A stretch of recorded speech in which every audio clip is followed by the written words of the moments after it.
नमस्कार दोस्तों।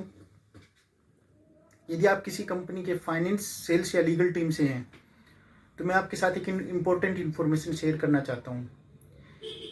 In case यदि कोई आपका कस्टमर है जिससे आपने पैसा लेना है और वो आपका पैसा वापस नहीं कर रहा है और उसके कोई इंटेंशन भी नहीं है वापस करने की,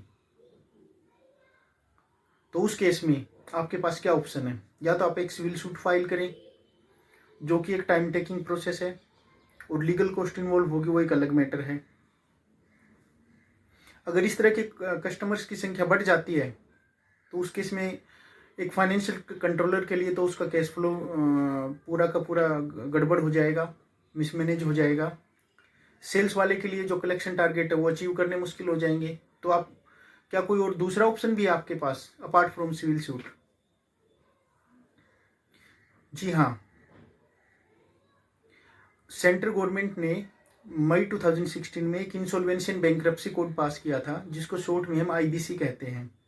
ये दिसंबर 2016 से एप्लीकेबल हुआ था।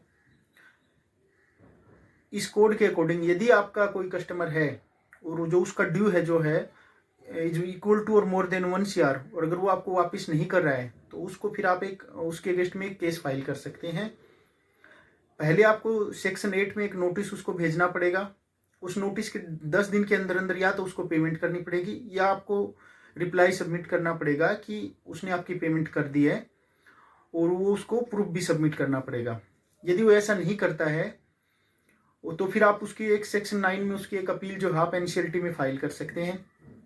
अगर एनसीएलटी उस अपील को अप्रूव कर लेती है तो फिर उसकी कंपनी का जो कंट्रोल है वो जो एग्जिस्टिंग मैनेजमेंट है उससे शिफ्ट होकर एक नई कमेटी ऑफ क्रेडिटर बनेगी, उसको ट्रांसफर हो जाएगा। जो भी एग्जिस्टिंग बोर्ड ऑफ डायरेक्टर होंगे वो कंपनी से बाहर हो जाएंगे, और जो नई कमेटी सीओसी बनेगी वो कंपनी को के ऑपरेशन को ओवरलुक करेगी। वो सीओसी एक इंसॉल्वेंसी प्रोफेशनल या रिजोल्यूशनरी प्रोफेशनल अपॉइंट करेगी जो कंपनी के ऑपरेशन को रन करेगा। साथ में साथ कंपनी के लिए कोई एक एलिजिबल बायर को फाइंड आउट करेगा, और फिर वो जो कंपनी जो है उस बायर को जो है सेल कर दी जाएगी।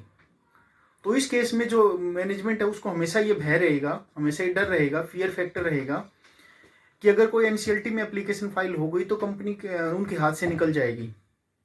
तो आईबीसी कोड आने के बाद मार्केट के सिनारियो में काफ़ी चेंज आया है।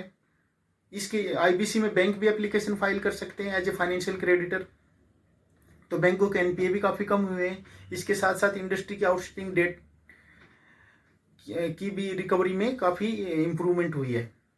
तो अगर इस कोड से रिलेटेड कोई भी आपको अगर फर्दर एडवाइजरी चाहिए तो आप मुझसे कॉन्टेक्ट कर सकते हैं। आपका बहुत बहुत